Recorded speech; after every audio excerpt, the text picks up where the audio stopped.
You're probably thinking, wow, this setup really looks familiar, and you're probably right because I just filmed my Q&A and I really don't feel like moving everything, so we're just going to film my May wrap up like this.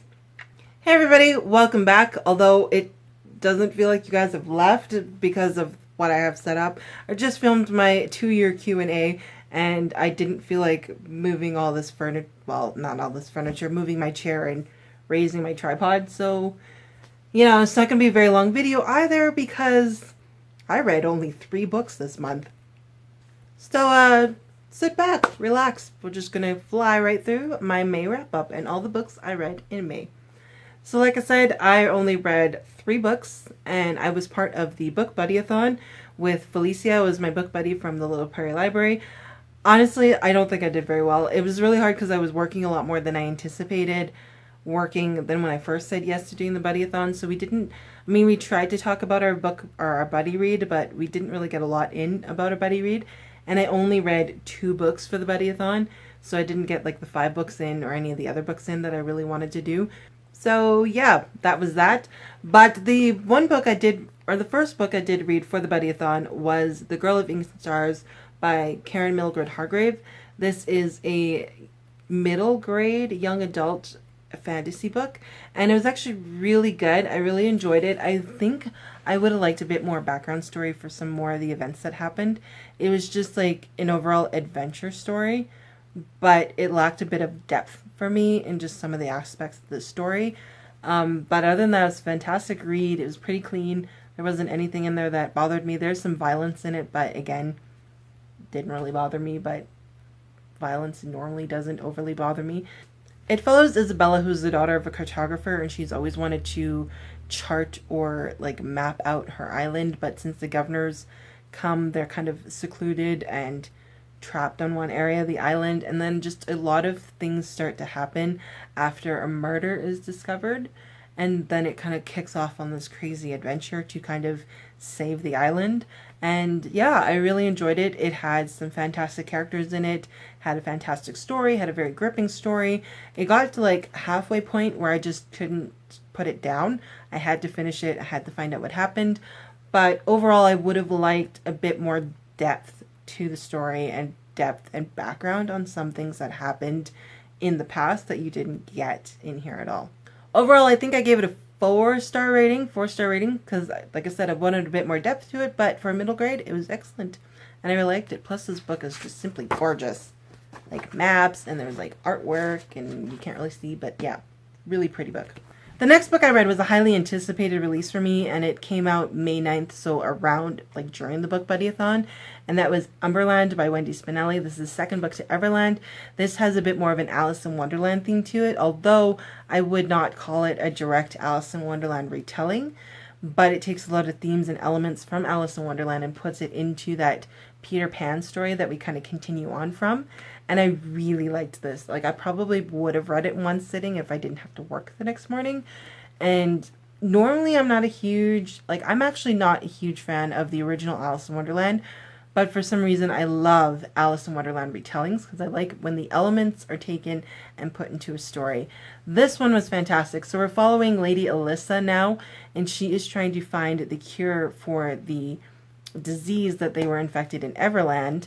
So she goes off with Maddox Hatter, Adder, to find this apple to cure everybody. So they go on this crazy adventure in search to kind of help this cure of this disease, which is now mutated, unfortunately. So yeah, crazy venture.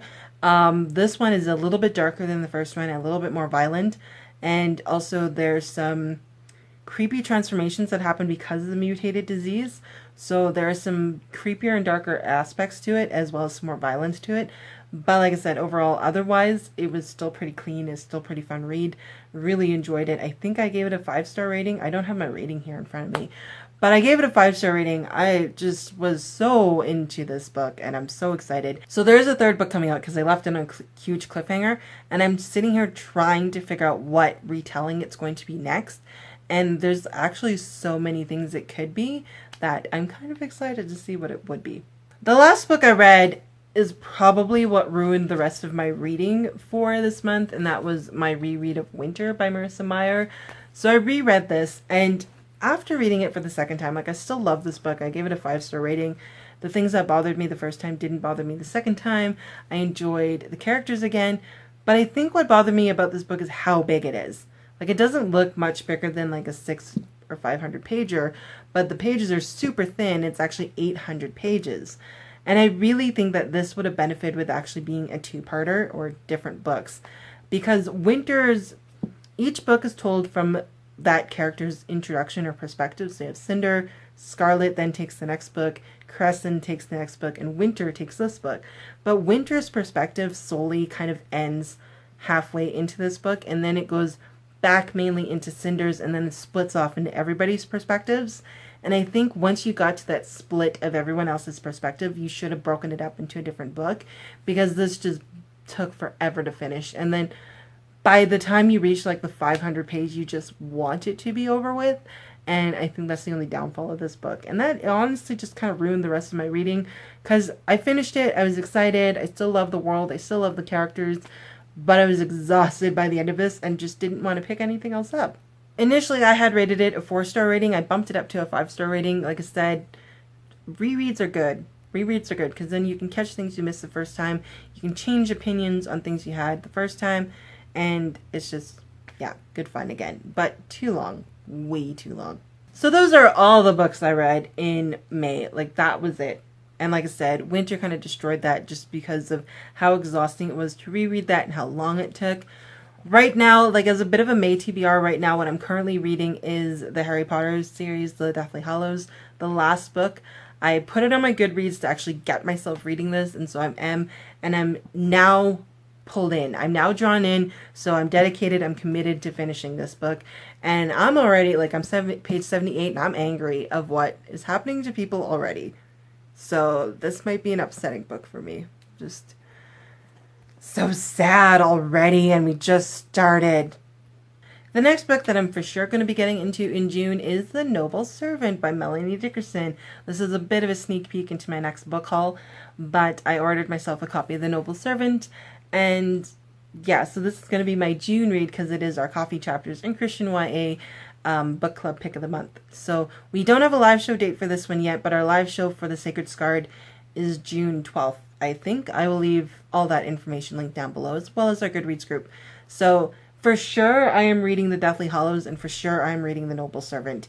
And then I kind of started A Time to Speak by Nadine Brandeis, so I'm working my way through that one, but it's an ebook, and I just struggle so hard reading ebooks. I don't like ebooks. I don't have a Kindle. I read them on my phone, and I struggle so hard on it.